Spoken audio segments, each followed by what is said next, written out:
అందరికీ నమస్తే అండి. మన ఈ తెలుగు క్లాసెస్లో మనం ఈరోజు నుంచి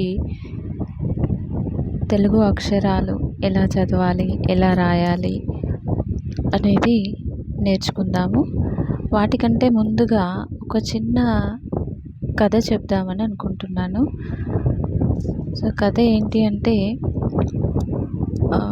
కురుక్షేత్ర యుద్ధం అయిపోయిన తర్వాత శ్రీకృష్ణుడు ఏం చెప్తాడంటే పాండవులకి, మీరందరూ ఒకసారి అన్ని పుణ్యక్షేత్రాలు దర్శించుకొని రండి, తర్వాత మిగతా పనులు ప్రారంభిద్దామని చెప్తాడు. అప్పుడు వాళ్ళు వెళ్ళేటప్పుడు వాళ్ళతో పాటుగా ఒక సొరకాయని ఇస్తాడు, అంటే ఆనపకాయ అంటారు తెలుగులో. ఆ సొరకాయను వాళ్ళకిచ్చి పంపిస్తాడు.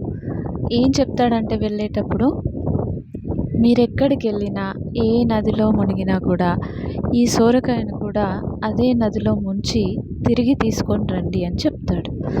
సో అప్పుడు వాళ్ళు ఏం చేస్తారంటే, శ్రీకృష్ణుడు చెప్పిన విధంగా వెళ్ళిన ప్రతి చోటల్లా కూడా వాళ్ళు స్నానం చేసి ఆ సొరకాయను కూడా వాళ్ళు స్నానం చేసిన దాంట్లో ముంచి తిరిగి తీసుకొస్తూ ఉండేవాళ్ళు.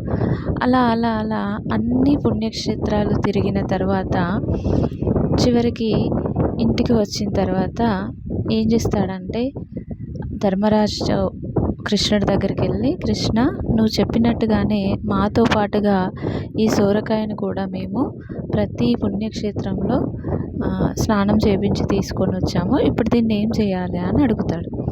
అప్పుడు కృష్ణుడు ఏం చెప్తాడంటే, తీర్థయాత్రలకు వెళ్ళొచ్చిన తర్వాత అందరికీ భోజనాలు పెట్టడం ఆనవాయితీ కనుక మీరంతా భోజనాలు రెడీ చేయండి, ఆ భోజనాలలో దీన్ని కూర వండి పెట్టండి అని చెప్తాడు.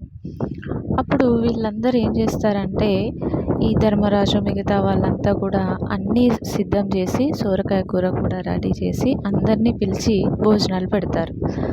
సో తినే వాళ్ళు ఏం చేస్తారంటే, సొరకాయ కూర తిని అంతా చేదు ఉందని ఉమ్మేస్తూ ఉంటారు. ఉమ్మేసుకుంటూ వెళ్ళిపోతారు. తర్వాత ధర్మరాజు ఏం అర్థం కాక కృష్ణుడిని అడుగుతాడు, కృష్ణ, నువ్వు చెప్పినట్టుగానే చేశాం కదా, మరి ఇదేంటి ఇలా అయిపోయింది, నీకు ముందే తెలుసా సొరకాయ చేదు ఉంది అని అడుగుతారు. అప్పుడు కృష్ణుడు ఏమంటాడంటే, అవును, నాకు ముందే తెలుసు, కానీ మీకు చెప్పలేదు, ఎందుకంటే ఇప్పుడు అది దాని సహజ గుణం. అది ఎన్ని తీర్థాలలో ముంచినా కూడా దాని చేదుదనం అనేది పోలేదు కదా. అలాగే మానవుడు కూడా సహజంగా, అంటే తనకు తాను మారకుండా ఎన్ని ప్రయత్నాలు చేసినా, ఎవరెన్ని చెప్పినా కూడా మార్పు అనేది జరగడం అసంభవం.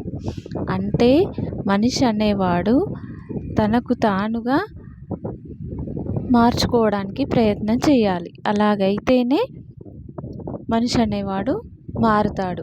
వేరే వాళ్ళు చెప్పడం వల్లనో చూడడం వల్లనో రావచ్చు, కానీ అది కొన్ని రోజులే ఉంటుంది. సహజంగా వచ్చే మార్పు ఎప్పటికీ ఉంటుంది. అంటే మనం చదువుకోవాలనే ఆలోచన కానీ, నేర్చుకోవాలనే ఆలోచన కానీ మన లోపల కలిగినప్పుడే మనం అది